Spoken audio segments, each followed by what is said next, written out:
Pak Reza, ini menjelang lanjutan perundingan yang dijadwalkan kembali digelar pada Selasa 21 April di Islamabad, Pakistan. Kita lihat bagaimana kemudian manuver dari Amerika. Yang terbaru adalah ketika kemudian Amerika menyerang kapal dagang Iran MV Tosca. Dampaknya katanya Iran tidak akan datang pada saat perundingan nanti, dan media lokal juga melaporkan seperti itu bahwa Iran tidak akan hadir, terutama juga akibat blokade Amerika terhadap pelabuhan Iran belum dicabut. Nah, ini menurut Anda masa depan perundingan yang seharusnya digelar besok tuh seperti apa? Pertama, saya masih percaya Iran itu bangsa yang waras, di mana peradaban dia sudah tua dan dia tahu persis bahwa yang dilakukan ini adalah meneruskan tradisi. Walaupun secara strategi Iran itu tahu persis Amerika Serikat itu nggak bisa dipercaya. Kalau ngomong pasti bohong, kalau terlibat dalam nanti kerjasama dia akan ingkar, dan kemudian pada saat nanti sama-sama menjajaki kerjasama, dia akan menggunting dalam lipatan. Iran tahu persis itu, karena tradisinya memang Amerika Serikat begitu. Tahun 2018 pada saat perjanjian sedang dibuat Joint Comprehensive Plan of Action diganggu. Kemudian pada tahun 2020 tahun silam, itu lewat perang 12 hari dia lakukan pemboman. Terakhir tanggal 28 kemarin, Februari, dilakukan itu. Jadi dalam bayangan Iran ini nggak bisa dipercaya, tapi bagaimanapun juga Iran harus memberikan image pada dunia kan, bahwa dia adalah negara yang cinta damai dan dia ingin urusan ini selesai walaupun sangat susah. Dan secara teori memang Amerika Serikat begitu. Kalau kita merujuk kepada bukunya Sun Tzu, The Art of War, itu selalu membuat lawan itu bingung. Dia pikir dengan melakukan pemboman di wilayah Iran baru-baru ini, di rumah sakit, kemudian melakukan pemboman juga di Lebanon, itu bisa menggoyahkannya. Tapi yang Amerika tidak sadar adalah Iran ini sedang menggali simpati dunia.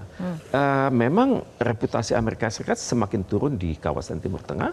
Kemudian di dalam negerinya juga masyarakat sudah mulai menghubungkan crown dengan clown. Kemudian segeralah itu impeachment, tapi kan belum terjadi karena Trump itu masih kuat ternyata. Dia banyak dapat dukungan dari American Israel Public Affairs Committee, juga dapat dukungan dari military industrial complex, dapat dukungan dari multinational corporation. Jadi Trump ini ngejar waktu dia. Sebelum dia punya masalah dengan impeachment, sebelum rating dia menurun terus juga pada saat yang sama. Itu Netanyahu kan ratingnya juga sangat turun. Kalau kita cek koran dari Jerusalem Post ataupun Haaretz, itu mengatakan kalau pemilu hari ini dilakukan, mereka nggak kursi Netanyahu itu makin sedikit. Dalam kondisi seperti ini Amerika Serikat ingin urusan itu cepat selesai, karena itu dia mengancam, mengganggu konsentrasi.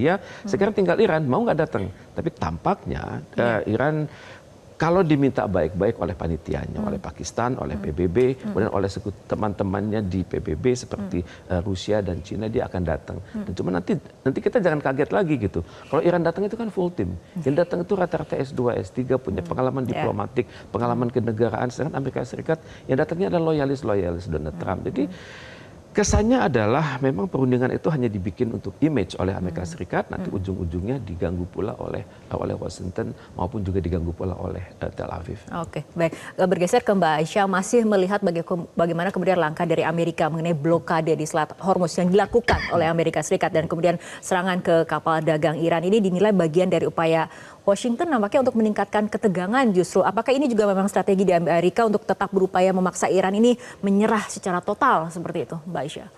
Ya, kita lihat sekarang Amerika Serikat ini kan melakukan sebuah strategi yang namanya adalah coercive diplomacy. Dia berusaha untuk menekan Iran terus-menerus nih agar Iran ini mau kembali ke meja perundingan.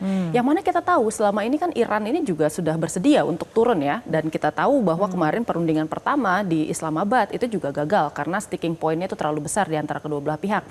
Nah sekarang Amerika Serikat ini berusaha untuk menaikkan leverage-nya. Dia tahu nih, dia unggul secara militer ya, bahwa klaim dari mereka sudah bisa melumpuhkan sekitar 30-40% dari angkatan udara dan angkatan laut dari Iran.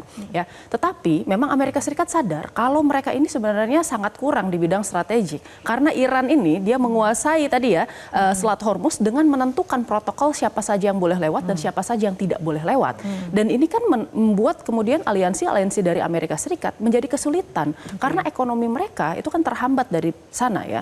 Dan kita tahu Iran yang tadinya menguasai sekitar 4% 5% dari total perdagangan minyak dunia, itu sekarang menguasai sekitar 20%. Nah, Amerika Serikat berharap dengan blokade ini sebenarnya ada dampak ekonomi yang besar yang didapatkan oleh Iran. Yang diincar apa? Yang diincar adalah daya tahan dan endurance Iran dalam menghadapi peperangan panjang. Karena Donald Trump tahu bahwa dia tidak bisa nih menang di dalam peperangan panjang.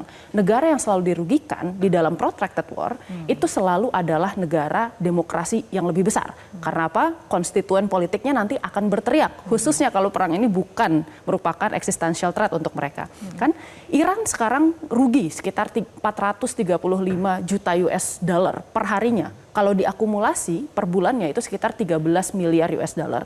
Itu kan angka yang sebenarnya sangat besar. Dan Iran memerlukan itu sebenarnya untuk bisa membiayai militer mereka, ya, bisa membiayai masyarakat mereka. Nah, khususnya kerusakan pasca perang.